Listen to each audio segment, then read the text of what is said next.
David asks his wife to walk faster. Karen complains about back pain, but her husband doesn't care. She's always asking to go to the market, so she can't complain. Karen asks him to wait for her as she carries bags, but he doesn't even listen to what she says. He's impatient because he has to endure the embarrassment of being with Karen. Karen complains that the car is too far, but he says it's not that far, and if she took so long, she shouldn't be complaining. David notices someone he knows ahead and tries to hide his wife, causing her to fall to the ground. He tells the person he'll talk to them later, while Karen is on the ground. He continues talking to the person and doesn't even bother to help her. Karen doesn't understand why he did that. David says they'll need to take another route to get to the car. Karen still doesn't understand why her husband did such a thing to her. He says he'll get the car and she should wait for him.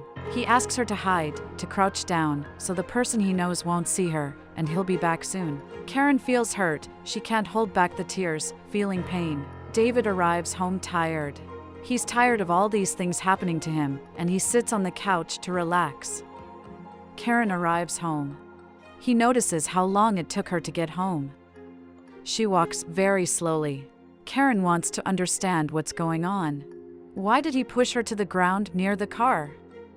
David explains that he spotted a childhood friend entering the market. He greeted him, and he didn't want his friend to see him with her like that. Karen doesn't understand how, but he asks her to look at herself in the mirror. Look at how she is, no longer wearing any makeup, not taking care of her hair anymore, not taking care of herself. She looks too ugly. How can she live like this? He can't let any friends see her like this. He doesn't want to be seen with her. His friend's wife was at the beauty salon doing makeup. She always looks beautiful. What would she say about Karen like this? Karen asks him to understand that she's pregnant, carrying a baby. She can't do these things. David thinks his wife uses pregnancy as an excuse for everything. It can't be like that. Karen decides not to argue with her husband anymore.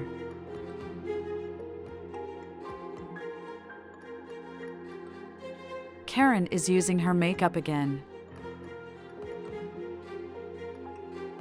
David approaches and asks her where the blouse he asked her to iron is. Did she have time to iron it? She sadly answers that she couldn't do what he asked. He wants to know how she didn't have time. He warned her that he had an important meeting today and needs the clothes. He didn't see any clean clothes, and he needs them. Where did she put them? Karen explains that everything is in the laundry basket. Since she always has to look beautiful and made up, going to the beauty salon to take care of her hair and nails, she doesn't have time to take care of the house. He asks what she's going to do now. She says he has a bunch of clothes in the closet. He can use one of them. David says she looks beautiful indeed. She says she decided to tidy up a bit. He asks if she's going to the salon, but she replies no. She thinks it's better to buy some clothes. Those maternity clothes are already out of fashion. She'll go shopping to see if she finds something better. Then she'll try to fix her nail since one of them broke. David asks where she's going to get the money to do all that. She asks if he remembers that joint account they made, where he was saving some money for savings. She thinks that won't be necessary at the moment and will take the money from there. In fact, she thinks they need to think about now. He remembers they can't spend money from that account, but she doesn't understand why. She needs to look beautiful, just as he said, like she was at the beginning of their relationship. She always looked very beautiful and wants to start doing what she used to do.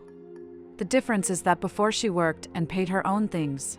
She wants to be different and will do it, take the money from the account. She doesn't know how much she'll spend because she's going to the beauty salon at the mall, so she doesn't have to move around too much.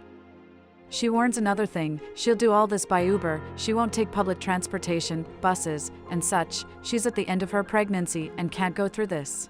The husband realizes this will be expensive. They still have many things to buy. Karen doesn't care. They need to start doing this. She finally understood his side. She really needs to start dressing up, feeling prettier. He says she can do all that. She really looks very beautiful. He'll figure out the outfit he needs. He asks his wife if the clothes are very wrinkled, but she replies that if they are, he just needs to iron them. The iron is in the closet over there. It's very easy to iron.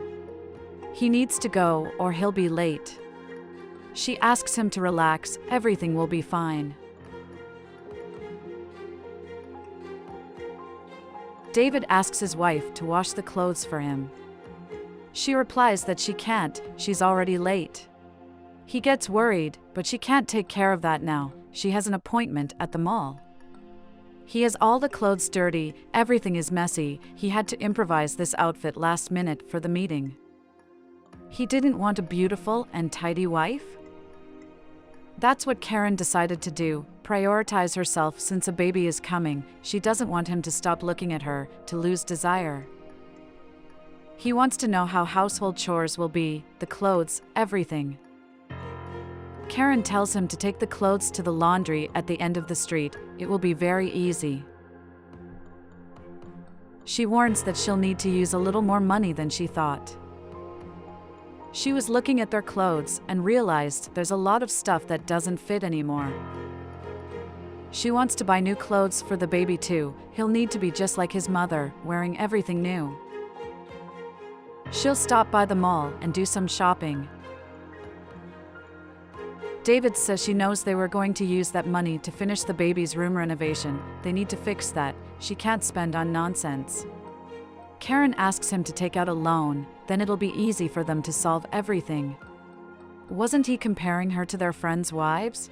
Now she's doing the same as them, she's even going to the same beauty salon they go to.